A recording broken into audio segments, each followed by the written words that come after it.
পৌষ সংক্রান্তি উপলক্ষে পিঠে পুলি বানানোর জন্য ঢেঁকি সামগাইনে করা চালের গুঁড়ো বিক্রি হচ্ছে শিলিগুড়ি শহরের অলিতে গলিতে। ফলে এই পার্বণ মানা ক্রেতারা সেই সব চালের গুঁড়ো কিনে নিয়ে যাচ্ছেন। বাংলায় 13 পার্বণের অন্যতম হলো পৌষ পার্বণ। বলা যায় পিঠে পুলি খাওয়ানোর দিন। এই দিনে পিঠে পায়েসের চাহিদা বেড়ে যায়, আর এর প্রধান উপকরণ হলো চালের গুঁড়ো। এই চালের গুঁড়ো বিক্রি হচ্ছে শিলিগুড়ির বিভিন্ন স্থানে। এখানে চালের গুঁড়ো বিক্রি হচ্ছে 100 টাকা কেজি দরে। এর পাশাপাশি মিষ্টির দোকানে বিক্রি হচ্ছে পাটিসাপটা সহ অন্যান্য পিঠে। তবে সবচেয়ে বেশি চাহিদা আছে পাটিসাপটা আর মালপোয়ার। বাঙালি মানেই তো ভোজন রসিক। ফলে পশ্চিমবঙ্গে মকর সংক্রান্তির পূর্ণ দিনে বাঙালির হেঁসেলের শুরু পিঠে পর্ব দিয়ে। এই দিনে অনেক বনেদি বাড়িতে থাকতো একসময় পিঠে বানানোর ধুম।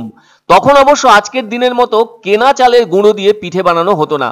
হয় ঢেঁকি নয়তো সামগাইন ব্যবহার করে, নতুবা জাঁতা ব্যবহার করে চালের গুঁড়ো তৈরি করা হয়ে থাকতো। তবে সেদিক থেকে এই 21 শতকে চাল গুঁড়ো করবার উত্তম ও সহজ পদ্ধতি হলো মেশিন ও গ্রাইন্ডার। অনেকে ঘরে গ্রাইন্ডার ব্যবহার করেও চালের গুঁড়ো করে নিতে হবে। আজ থেকে 4-5 দশক আগেও শিলনোড়ার সাহায্যে চালের গুঁড়ো করা হতো। এই মকর সংক্রান্তি বিষয়টি শুধু পিঠে খাওয়ার বিষয় নয়, এর ভেতর দিয়ে রয়েছে একটি বিজ্ঞানের বাস্তব ছবি। কক্ষপথ থেকে সূর্যের মকর রাশিতে প্রবেশ করাকে বোঝানো হয়ে থাকে।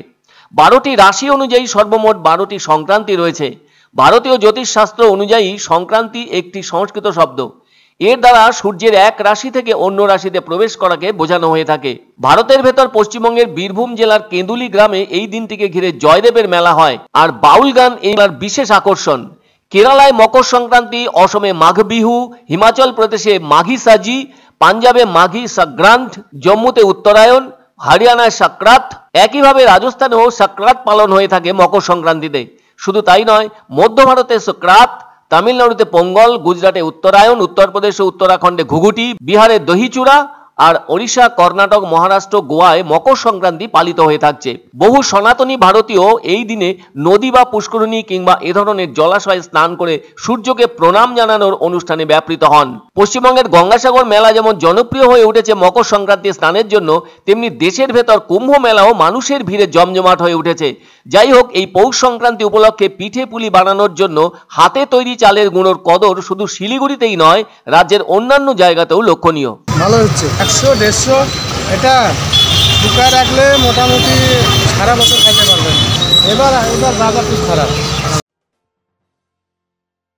আনন্দ সংবাদ, আনন্দ সংবাদ। 30 বছরের নির্ভরযোগ্য প্রতিষ্ঠান ইন্দ্রমণি রাইস মিল। আমাদের কয়েকটি জনপ্রিয় ব্র্যান্ড হলো তাজ, বরলি, খুশি ইত্যাদি। আমাদের factory outlet CG trading company, Dinbazar, axis ব্যাংকের পাশে, জলপাইগুড়ি।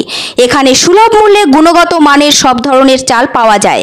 Phone number 9547029475। পছন্দসই সেরা খাবার খেতে হলে সোজা চলে আসুন রুচিসম্মত আধুনিক মানের রেস্টুরেন্ট রাজদরবারে। কেননা এখানেই আপনারা পাবেন ভোজনের রাজকীয় অনুভূতি। শুধু পুজোর সময়ই নয়, সারা বছরই রকমারি খাবার সরবরাহ করাই এই রেস্টুরেন্টের আভিজাত্য। আমাদের ঠিকানা রাজদরবার, রাহুতবাড়ি, বাবুপাড়া, জলপাইগুড়ি। ধামাকা ধামাকা ধামাকা!